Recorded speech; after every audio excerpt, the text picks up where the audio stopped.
I have to give a shout out to First Them News for sending me or tagging me in this post right here.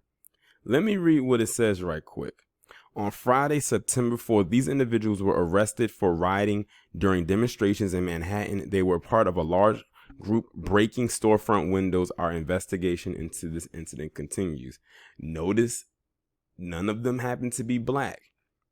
But what makes this even more interesting is that this piggybacks off of a story that I just did on a woman whose mugshot is actually in this lineup on the top left.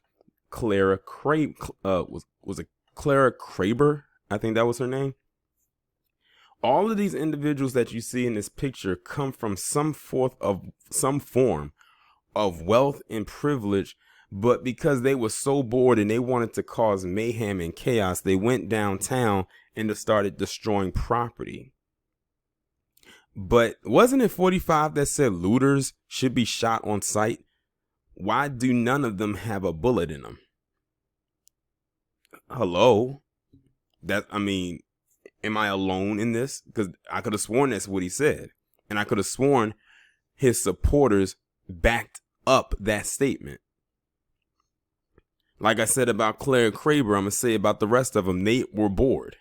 They didn't have anything to do. They wanted to be down. Now I'm going to go ahead and read this article. The so-called revolutionaries who were busted for rioting at a new African Black Panther Party rally. That's where they were busted at. And I bet you they had on all black. As a matter of fact, I'm sure they did. Because they said that Claire Kraber had on all black. See, they wear all black because that's their way of blending in. If y'all remember, to get off topic a little bit, but not completely off topic, if you remember a few months ago, there was this white guy who was going around with a hammer, knocking out windows and had all black on. And a black guy exposed him or followed him to get him up out of there. But it was his wife, or was his ex-wife, that exposed who he was. And it turned out that this guy is or was a cop. So everybody keeps thinking that these looters and these rioters and all stuff like that are black. No, they look like people that you see right here on your screen. And most of them have no business even being down there. What are they rioting and looting for? Notice in the article, wealth and privilege. These people are not poor. They were born with a silver spoon. They just wanted to have something to be a part of. And see, because they live in a world, in a bubble that caters to their every whim whenever they want, they will act as if they don't know what they did was wrong. Just like this reminds me of Ethan Couch, aka Affluenza Boy, who got in that car drunk and killed 4 people, and they didn't put him in jail or even try to give him a jail sentence because of something called affluenza, meaning he's so wealthy he didn't know what he was doing was wrong. How much you want to bet they were going to try to say they use affluenza on all of them, even though, unlike Ethan Couch, none of them are minors? He knew what he was doing, but see, they tried to throw that affluenza and that thing about him being a minor on there. That could not work with them. Although partial of it could, because like Ethan Couch, they're, with the exception of at least one of them, are PC. Let's see. It says, at a new African Black Panther Party rally took a break from their yacht club lives and modeling careers to be a part of the mayhem. The 7 comrades, including wealthy Upper East Sider Claire Kraber, had their mugshots tweeted out by the NYPD early Wednesday, days after their arrest for smashing storefront windows in the Flatiron district. They were cuffed during a protest organized by the Panthers and the Revolutionary Abolitionist Movement groups condemning the death of Daniel Prude, who was killed while in custody of the Rochester Police Department in March. Aside from Kraber, the redheaded daughter of an architect and a child psychiatrist with a second home in Connecticut, 5 of the other arrested appeared to come from privileged backgrounds, leading one police source to call their actions the height of hypocrisy. Frank Furmeister, age 30, of Stuyvesant Heights, or Bed-Stuy, charged with writing and possession of a graffiti instrument, is a freelance art director who designed ads for Joe Coffee and has also worked for Pepsi, Samsung, and the Glenlivet, among other high-profile brands. His LinkedIn profile and portfolio shows. He studied fine arts with a concentration in photography at Florida State College in Jacksonville, according to his LinkedIn, and his most recent address is a stately home on Reed Island Drive in the city's Tony Beacon Hills and Harbor neighborhood, public records show. Adi Sragovich, I'm guessing that's how you pronounce their last name, is a student at Sarah Lawrence College from Great Neck, LI, according to police and her family. The young activist, quote unquote, lost her phone during the rowdy weekend protest and promptly called up her mother, who quote unquote made arrangements to replace the cell phone right away. She hasn't been terribly in touch. She's been off doing her own thing, said Shragovich mom Susan Jacobowitz. What did I tell you? Those names, those ITZs and those ITSs and everything like that sounds like they're from the J community. An English professor at Queensborough Community College. I kept thinking I would get a call from the hospital or she'd get arrested because it seems like it's just dangerous times right now. Jacobowitz, who didn't know her daughter was arrested. At least she's not on Rikers, she said. Well, what a thing for her own mother to say. At least she's not on Rikers. So it seems like you're just proud that she got arrested. You're just glad that she's not on Rikers Island. Before joining the protest, Shragovich was an accomplished musician who spent time performing in local theater groups and at the Seacliff Yacht Club, according to Great Net Record, which photographed her during a 2017 show.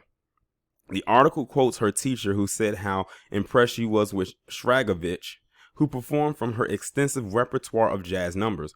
In 2018, while a senior at Great Neck High School, Shragovich organized a walkout at the school following the mass shooting at Marjorie Stoneman Douglas High School in Parkland, Florida. It really invigorated me. I feel like my generation is finally coming into its movement, Shragovich told the outlets at the time. Unfortunately, that power comes from the fact that we're the ones being hunted and killed.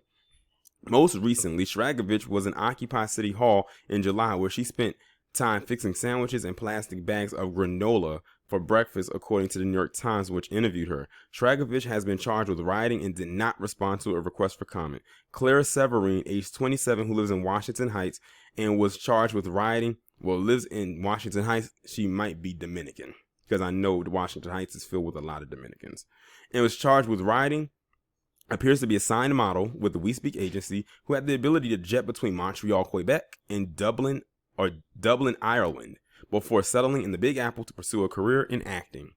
According to the modeling profile with the same name, Claire has always had a profound respect for nature and enjoys hiking, photographing these hikes, and trying to get other people excited about our wonderful planet. Her modeling profile gushes. She believes beauty can be found everywhere and in everybody if you just look around. Severine, who also lives in Audubon Avenue, could not be reached for comment.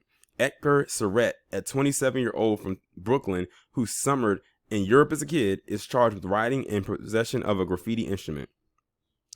When approached for comment at his Prospect Park South apartment Wednesday, Surratt barked, "I don't want to talk to you, you can go away," and then slammed the door in the reporter's face.